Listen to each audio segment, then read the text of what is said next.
आज हमारा पाठ नंबर कौन सा है? 13 है। पाठ का क्या नाम है? हौसला। हौसला कहते हैं हिम्मत को। किसको कहते हैं? हिम्मत को। तो चलो शुरू करते हैं आज का हम ये पाठ।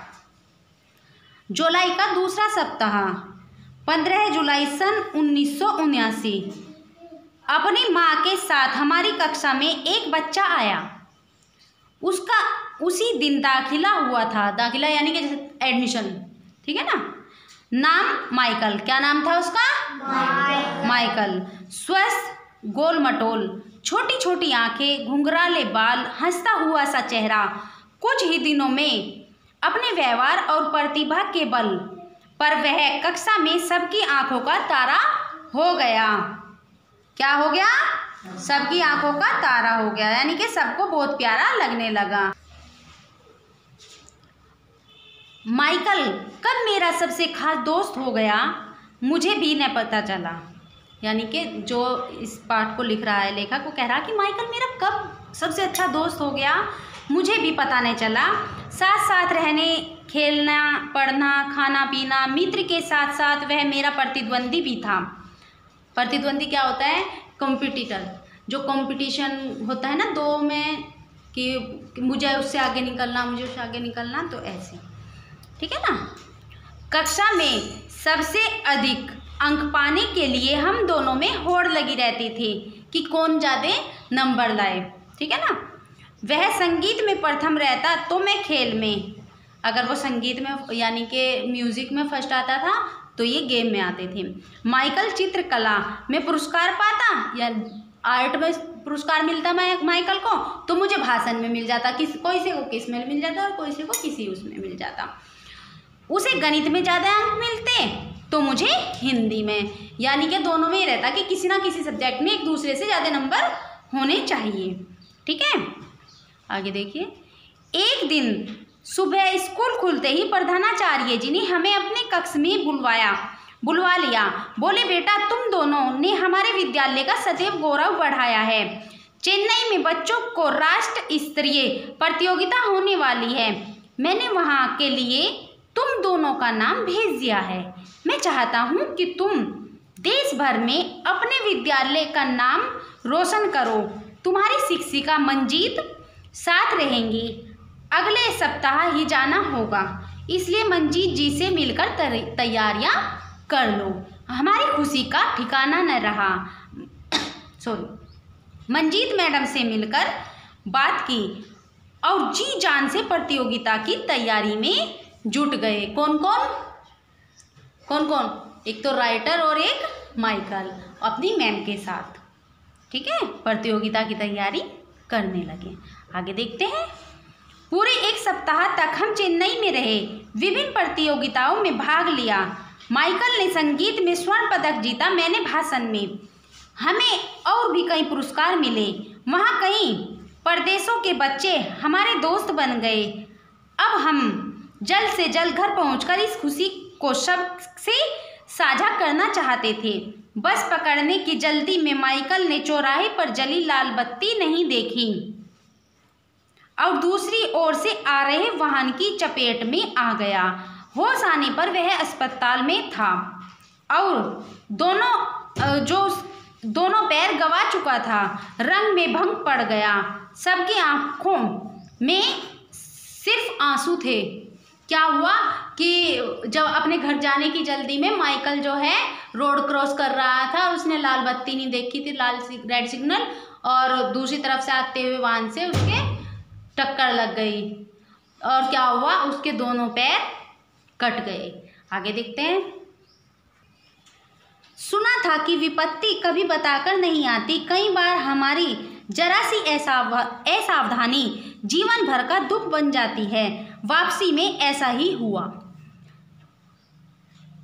इस बीच माइकल के पिताजी का तबादला चंडीगढ़ हो गया। अपनी माँ, पिताजी और बहन के साथ माइकल शहर छोड़ रहा था तो लग रहा था जैसे मेरे शरीर से कोई प्राण ले जा रहा है। माइकल चंडीगढ़ जा चुका था। कुछ ही दिनों तक दीदी की चिट्ठियां आती रही। जो धीरे धीरे कम होती गई। वर्षों के अंतराल के बाद हमें एक दूसरे से लगभग दूर हो गए। किसकी चिट्ठी आती रही उसके पास? माइकल की दीदी की, है ना। बातचीत होती रही। जब हमारे कोई फ्रेंड दूसरी जगह चले जाते हैं, हम होते हैं कुछ दिन तक तो फ़ोन होता है, चिट्ठी भी लिखी जाती है। धीरे धीरे हम अपने काम में क्या हो जाते हैं? बिजी हो जाते हैं। तो कुछ बहुत दिनों बाद बात होती है और धीरे धीरे क्या होता है कि बात बंद ही हो जाती है। अपने काम में हम इतने बिजी हो जाते हैं। तो वैसे ही उसके साथ हुआ। आगे देखते हैं। शिक्षा पूरी करने के बाद मैं अध्यापक बन गया। कक्षा के बच्चों में अभी भी मेरी निगाहें माइकल को ढूंढती, पर माइकल का कहीं कोई अता पता न था। कहते हैं इतिहास खुद को दोहराता है, लगभग ऐसा ही हुआ। अपने विद्यालय के बच्चों की टीम लेकर मुझे मुंबई जाना पड़ा। इस बार मैं बहुत सावधान था। सभी बच्चे यातायात के नियमों का पालन करेंगे, मैंने चेतावनी पूर्वक कहा। प्रतियोगिता का उद्घाटन प्रारंभ हुआ। उद्घोषक ने बताया कि उद्घाटन एक महान संगीतज्ञ के द्वारा किया जाना है।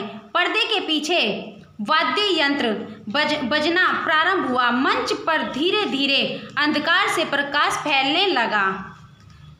व्हील चेयर, पहिया कुर्सी होती है, व्हील चेयर है ना, जिसमें पहिए लगे होते हैं, पर माइक हाथ में थामे मुख्य अतिथि मंच पर आए। सभी ने तालियों की गड़गड़ाहट से उनका स्वागत किया। अरे, यह तो मेरे बचपन का मित्र माइकल है। मैं चौंक उठा। मेरी आंखें खुशी से भर आई। है ना, जो राइटर थे वो टीचर बन गए थे, वो अपने बच्चे को लेके जा रहे थे ना वहाँ पे मुंबई। तो जैसे देखा कि स्टेज पे जो है ये अनाउंस हुआ कि जो महान संगीतज्ञ है वो आज के जज हैं। तो जैसे ही मतलब वे व्हील चेयर पे वो बजाते हुए आए म्यूज़िक, तो उन्होंने स्टेज पे देखा, ओ ये तो मेरे फ्रेंड हैं मेरे स्कूल के। और उनकी आंखें जब हम किसी से मिले हैं जिनसे हम बहुत प्यार करते हैं तो आंख भर आवे ना, ऐसे ही आंसू आ जाए आंखों में। तो वैसे ही राइटर के साथ हुआ। माइकल ने बेहद मधुर गीत सुनाया। ठीक है, गाते गाते उसकी दृष्टि मुझ पर पड़ी। मैंने हाथ हिलाकर अभिवादन किया। कार्यक्रम समाप्त होते ही मैं दौड़कर मंच पर गया। माइकल ने मुझे गले लगा लिया। हम दोनों बचपन के मित्र हैं, माइकल ने मेरे विद्यार्थियों को बताया। इसके बाद माइकल हम सबको वहां ले गया जहां वह रुका हुआ था। उसने बताया, तुम्हें याद है न अवनीश, वह दुर्घटना। तो राइटर का क्या नाम है जो ये लिख रहे हैं? अवनीश। क्या नाम है? अवनीश। यानी कि एक फ्रेंड का नाम तो है माइकल और दूसरे का क्या नाम है? अवनीश। तो ये सारी जो बात है अवनीश बता रहे हैं। ठीक है, टांगे गवा देने पर मैं जीवन से निराश हो गया था। अपने आप को एकसम समझने लगा था। उस समय रोजी दीदी ने मुझे हताशा से उबारा। क्या नाम था उसकी दीदी का? माइकल की? रोजी। क्या नाम था? रोजी। ध्यान रखना है, ठीक है। दीदी मुझे संभालती, किताबें लाती, कैसेट लाती। उन्होंने मुझे गिटार भी लाकर दिया। तुम एक दिन जरूर प्रसिद्ध संगीतकार बनोगे, दीदी कहती। धीरे धीरे मैंने संगीत का अभ्यास प्रारंभ किया और अपने सपने को साकार किया। मैं अपना एक संगीत का स्कूल भी चलाता हूँ जहाँ तमाम बच्चे मुफ्त में संगीत सीखते हैं। क्या बताया माइकल ने कि मैं एक संगीत का स्कूल भी चलाता हूँ जहाँ पर बच्चे फ्री में जो है संगीत सीखते हैं। बच्चे उत्सुकता से माइकल की बातें सुन रहे थे। वह कह रहा था, प्यारे बच्चों, बड़ी से बड़ी विपत्ति भी सब कुछ समाप्त नहीं करती। विपत्ति के समय हौसला बनाए रखना जरूरी होता है। अगर आप में हिम्मत है, हौसला है, तो आपको आपका लक्ष्य प्राप्त होकर रहेगा। क्या बताया कि बच्चों, विपत्ति में हमें घबराना नहीं चाहिए, अपना हौसला नहीं छोड़ना चाहिए। यदि हमारे अंदर लगन है, हौसला है, तो हम बड़ी से बड़ी विपत्ति को भी पार कर सकते हैं और अपने लक्ष्य को प्राप्त कर सकते हैं। तो ये थी हमारा पाठ। आप इसको पढ़ेंगे, जहाँ से समझ ना आए वहाँ से मेरे से पूछ लेंगे। तो मुझे एक बात बताओ, जो एक तो माइकल थे, दूसरे दोस्त का क्या नाम था? अवनीश। और माइकल की बहन का क्या नाम था? रोजी। और पैर किसके कटे थे? माइकल के। कैसे कटे थे? कैसे कटे थे? सड़क पार करते हुए, हैं? रेड सिग्नल हो रहा था और उन्होंने देखा नहीं तो पैर कट गए थे। और स्टेज पर कौन आए थे संगीत वो बजाते हुए? माइकल। और देखकर उन्हें कौन खुश हुआ था? अवनीश। अवनीश कौन थे? माइकल के दोस्त। वे वहां पर उस संगीत में क्या कर रहे थे? बताओ बताओ। अपने स्कूल के बच्चों की टीम को लेकर आए थे। Very good. चलो, तो ये थे हमारी आज की वीडियो। ठीक है, आप इसे अच्छे से पढ़ो, नहीं पता चले तो मेरे से पूछ लो।